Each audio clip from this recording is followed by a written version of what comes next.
Hello summoners and welcome back to Mobalytics, where today we have the patch 8.21 tier list Q&A video.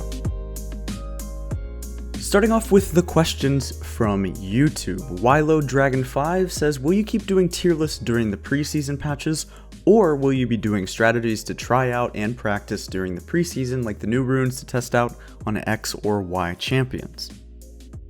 This is a very interesting question. I'm not particularly sure. Let us know in the comment section down below what you guys are thinking. We might even post this question in a future video.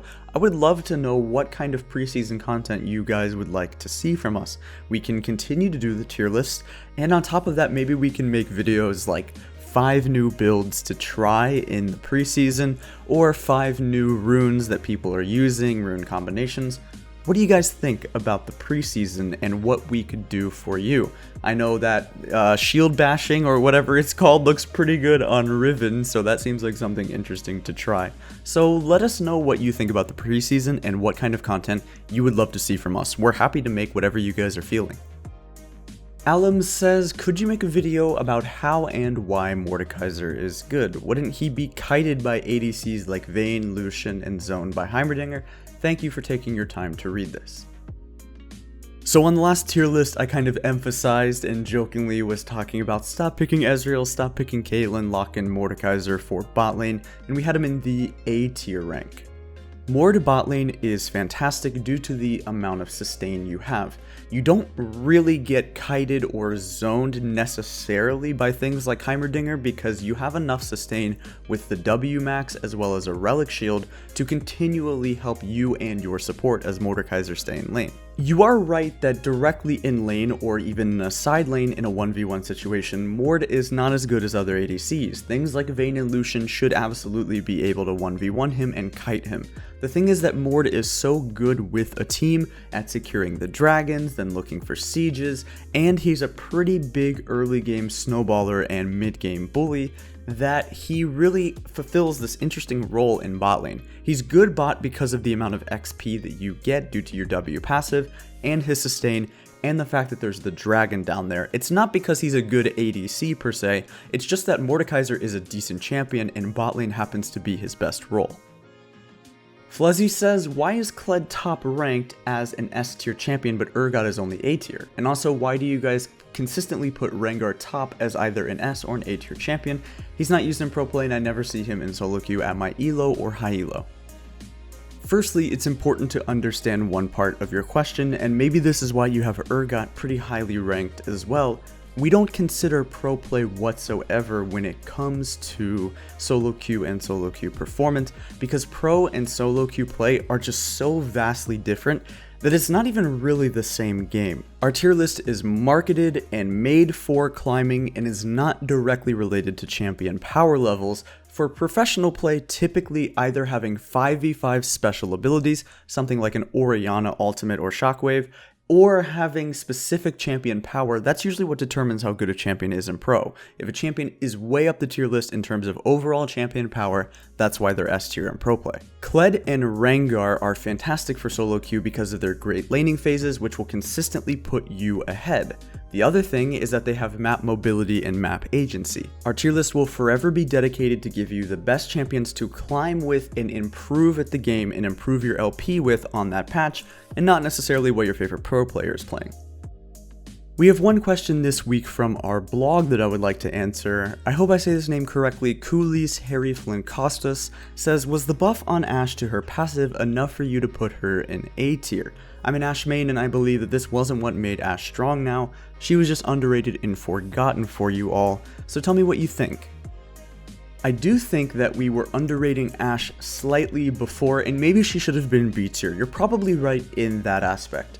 However, with Ashe's buffs, the thing is that her win rate did go up several percentages with this pass. I mean, several percent. It's very rare that you see an instant buff like that. Typically, win rates will jump a few percent over time. So if you see a champion go from 48 to 51% over the span of 3 to 4 patches, that means that the champion is good, but maybe it's being prioritized more by one tricks, whatever the case may be.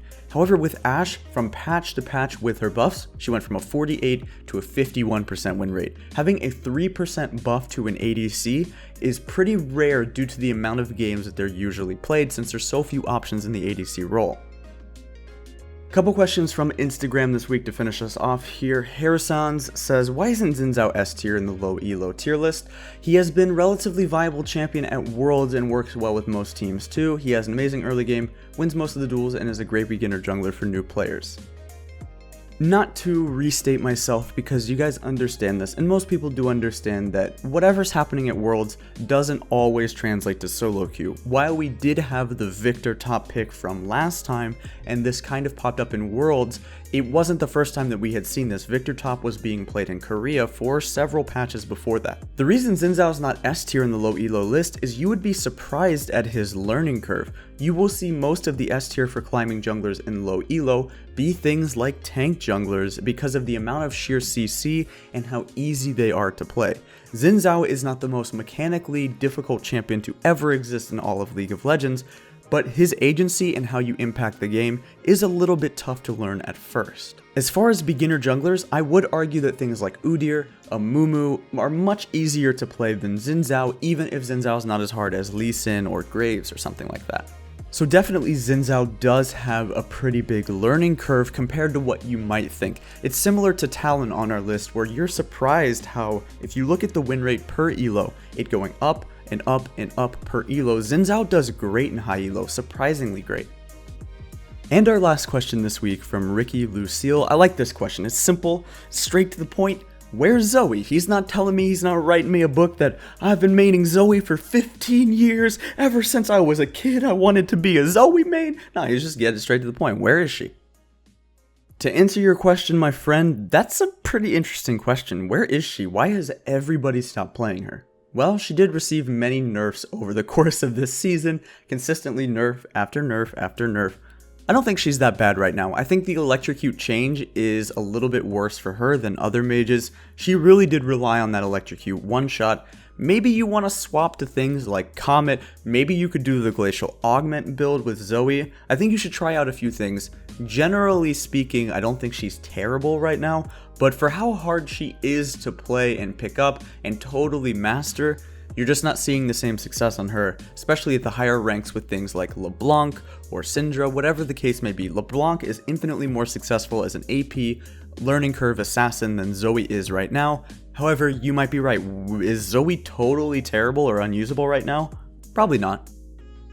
Alright guys, this has been the patch 8.21 tier list Q&A. Like we said with the very first question, let us know what content you would like to see for the preseason. It always helps us to understand what you want to see. Thank you for watching and use the product at mobalytics.gg.